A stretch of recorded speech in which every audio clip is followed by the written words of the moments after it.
Great. Well, welcome to Chapter 10. Still with Brian, Tristan and Rachel.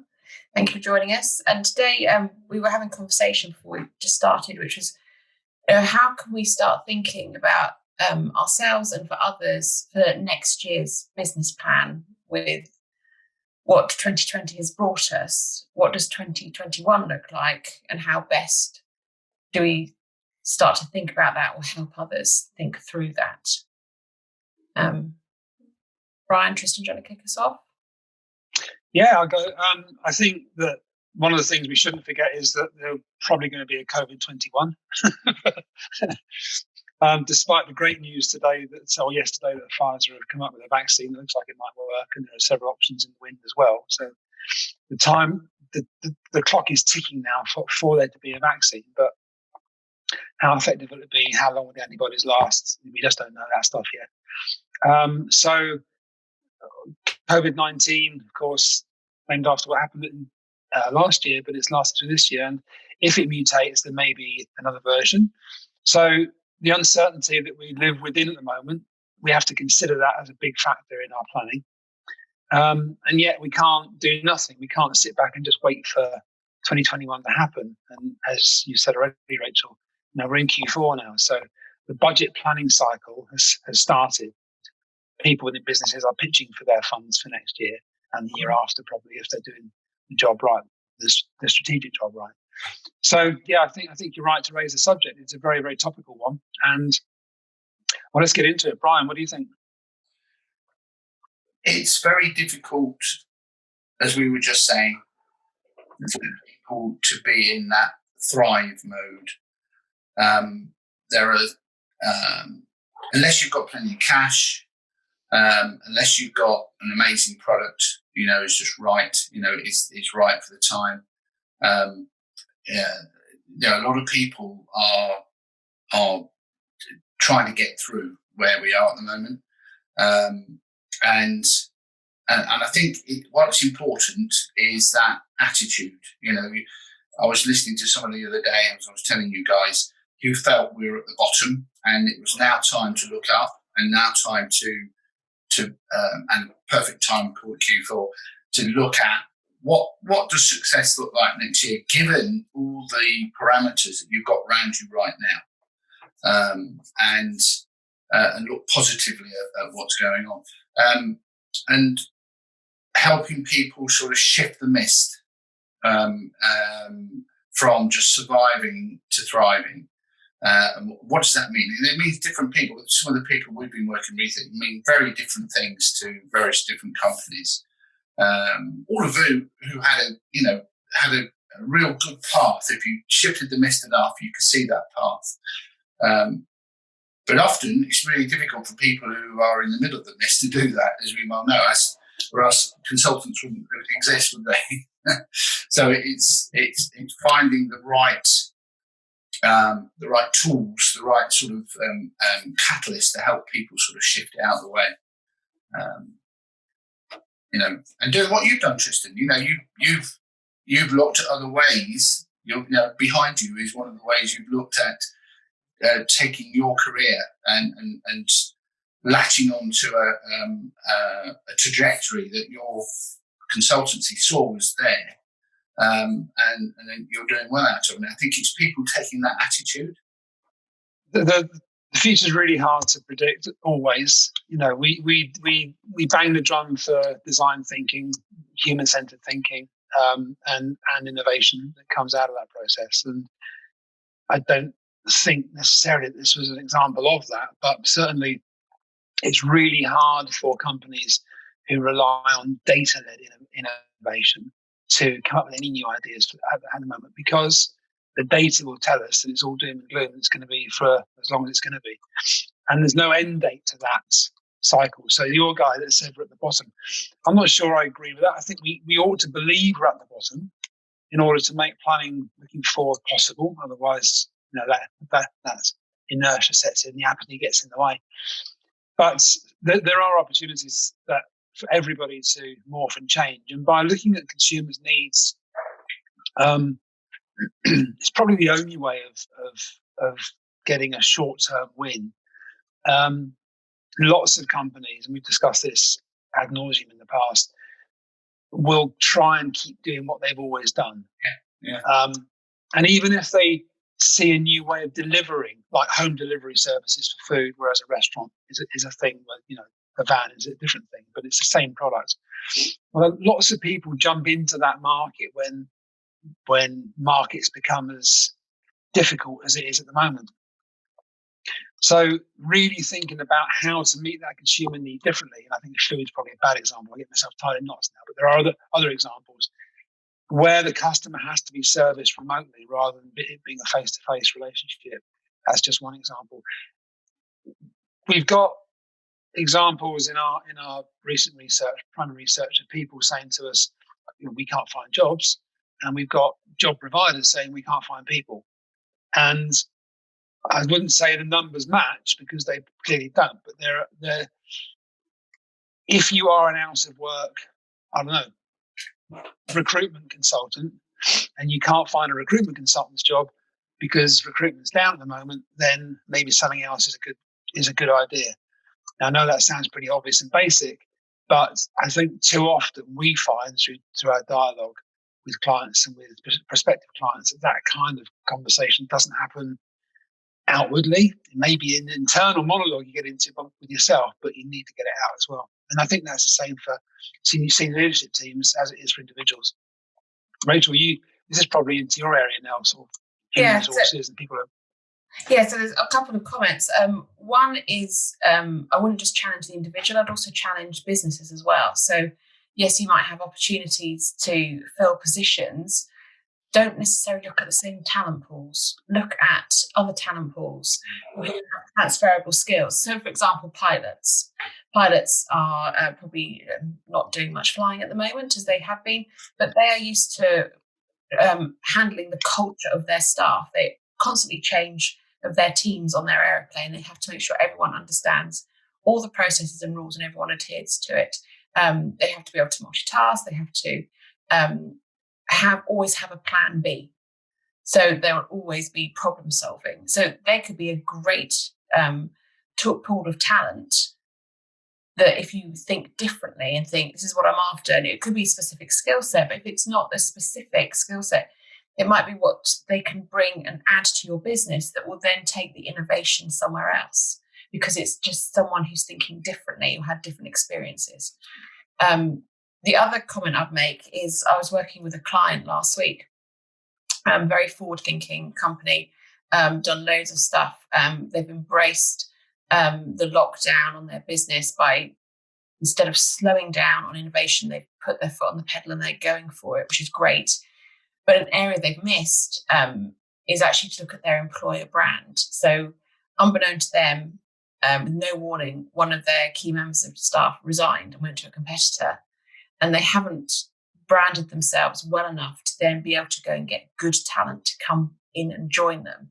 They've got to start from scratch. They don't know where to start looking. And actually, if you were talent in the marketplace, you probably wouldn't have heard of this company because they haven't done the self-publication of what they can offer and why they're different, what their differentiators are. So I think as part of the plan, if you look at next year, is if you want to look for innovation and creativity, definitely look at your staff, what you're missing, and don't look at the same pools of talent that you have done previously, and make sure that you are really promoting your employer brand so that other talent begin to understand who you are, what your culture is, what you have to offer, and why it's such a great place to work. Another word that I keep hearing a lot of just recently, growing in sort of volume, is empathy. Is having empathy both sides of the coin. Empathy for the staff, making sure they are with you in what you're doing, and empathy for your customer, and real empathy, real understanding. Couple of times we've been talking to people who have said that they really want to get to better know whether their product is actually suitable for the customer, for the market. Could it be better? Is it right for what their customer wants to buy, which is a really fundamental question for any brand, for any business. And the word that often they come up with is true empathy, for understanding what the customer really wants. And we've had that from a product-based business and a retail and a consumer consultancy-based business who said the same thing. They felt that this was a management buyout, and it happened just as the lockdown happened last time. But they felt, when they really looked at the business, that and this business has been really successful for many years, but they felt that they were imposing what they felt was the right thing on the customer. They weren't really sort of thinking and being empathetic. And I think empathy is going to be a really strong word going forward. You've always said this, Rachel. You know, it's a big, strong word in your world. And I think that, and I get what you're saying, Tristan, about numbers. You know, you can't live on numbers. Data gives you the sort of information to feed from, to understand. You've got to have the data there, but actually you need the empathy to sort of put the nuances in. I think it's a combination of both. And we were talking just before we started the recording about the ethical stances of businesses. Businesses have to prove a certain ethical stance. I think as the generations develop, you know, we've talked before in some of the talks we've given, Rachel, about how some of the younger generations, their ethical stance is really strong. And if certainly my 21-year-old daughter, there are certain brands she wouldn't even touch because of their ethical stance. And I think empathy and ethics are going to have a great place in the way people can redevelop their brand and be authentic, but they've got to be authentic with it, right? Because if they don't tell the truth, people are going to see right through it. We been talking to some people recently about a particular business and its issues, and it's nice that they came to us, obviously, but one of the things that they suffer from is that they're a successful SME. You know, they've gone into a nice number of figures. It's getting on for 10 now, and they still have the original founders in the business, and the founder is surrounded by people that have also been there for a long time, not as long as they have, but they've got a team of people that have been well established and have become a little bit comfortable. And I pinched this off LinkedIn. There was a guy selling a course recently, or a seminar, which he focused around the acronym HIPPO. When you come to the table with great ideas, you lay out a number of options, and you go through the process of filtering, and it all comes down to the opinion of the highest paid person, or the highest paid person's opinion. And we don't. One of the reasons why I think Route 44 struggles to win some of the business that it probably ought to is that we're too honest sometimes. When we go up against larger agencies, we don't walk in with a handy brochure. We don't walk in with a team of suits. We walk in as we are, and we tell it like we see it. And that usually is a very uncomfortable conversation, instigated by the owner-operator, because they recognise there's some interchange. But when they hear it played back to them, they don't want to hear it anymore. And they go with the safer option of the proven process, which isn't really going to deliver very much to the business at all at the end of the day, because the team in the room doesn't have ownership of the outcomes of the project. When we work with people, we try and get very, very integrated into that team as far as we can and make it their work. You know, we moderate a process rather than go away and work in a black box and present something back. And these are really contrasting approaches. When you've got somebody who sees an issue and yet it just, at the end of the day, looks like too much like hard work, can't really see a way of affecting the change that needs to happen, then the business becomes gets into more trouble. And not blowing the smoke up my own arse here, but we see this repeatedly. And I'm sure you guys have seen it as well. Now, we set ourselves up as being part of the answer. And going into 2021, we would like to think we could be for some people. But there is such a lot of protectionism going on. We've had such a lot of turmoil throughout commercial segments and right across the world, politically, environmentally, which is still a big one to play out. We've had the pandemic. I think that it's natural to expect people to want to change, but really stepping across that Rubicon is a really hard one to make. And I think we need to give confidence to business owners that they can benefit from engaging with people like us, external independents with objective opinion, in order for them to take that step forward as well. Yeah, no, I agree. So, it's that empathy word again. That they have to understand that we have empathy to their thinking, that they should be have trust that we could probably come and help them get there to a solution. It's all this empathy word. I mean, understanding both sides. And if you don't, as a consultant, if you don't get that trust, it's not worth working for them. No, but I'd also say it comes from the individual's perspective as well. So I had the great pleasure of working for Dell Technologies for 12 years, which is still owner-led by Michael Dell. He started out in his dorm room and now runs this fantastically successful business. And one of my presidents that I supported had a conversation with Michael and said, how come you operate the way you do? And why do you always seek feedback? And Michael's response apparently was, feedback is better than failure. So it has to come, I think, from a place within you, which is, I will seek feedback. I will ask others' opinion and view, because I'd rather take that on board, even if I'm not comfortable with it. I'd rather have that to make informed decisions than fail my business. And actually, the success of Dell, I guess, then is getting that culture to run through the entire business. And it does. I remember when I first turned up, and people who I felt had nothing to do with me would suddenly give me feedback, and I'd be like, "Excuse me, and who do you think you are?" And once you got used to it, it was just I thrived in that environment, because you were kept very humble, and you knew that you were delivering the best you could. And if you faltered at any point, there were people to catch you and just put you back on the right track. So it was a very strong culture that was definitely led by Michael at the front. And part of that is the inability, I think, of lots of companies to allow their people to listen.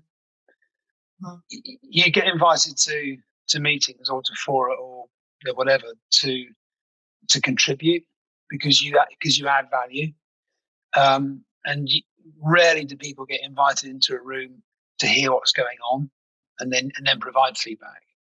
The people making the minutes probably have more idea what's going on in that room than anybody else at the end of it, because they've listened to everything. Yeah. And that's not a common thing in any business. Come and hear what's going on. Just sit in and tell us what you think after. I've started going to more online things because it's easier to do online, obviously. But stepping into various groups to hear what happens, because I don't have anything to add sometimes. But it's as a research, as a method of research, it's really quite interesting if you can get in there in the first place. Mm. So, given our position as outside experts, in inverted commas, in our various roles, what would you say is, if you had to say one thing to a potential customer that they should be thinking about in terms of this thrive mode, thinking about thriving, what would you say is the one? What would the one thing you would say they should actually take on board and start to develop, or start to be, or start to grow within their businesses? What would you say, Rachel? I'd say listen. I'd say go and ask. I was going to use that word. That's exactly right. Yeah. Who you collaborate with, your employees, your leadership team. Just ask them, know for their ideas, ask them what they think is going well, what isn't going well, what could they be doing differently. There's always three things I tend to go back to, which is what's good, what's difficult, and what would you want done differently. Because people, they're less confrontational as questions, and people will happily give answers to that because you're asking them for their input. It's not an exam or a test. They're not going to be fired over it. But yeah, I would listen, because feedback is better than failure. And I agree with Michael on that one.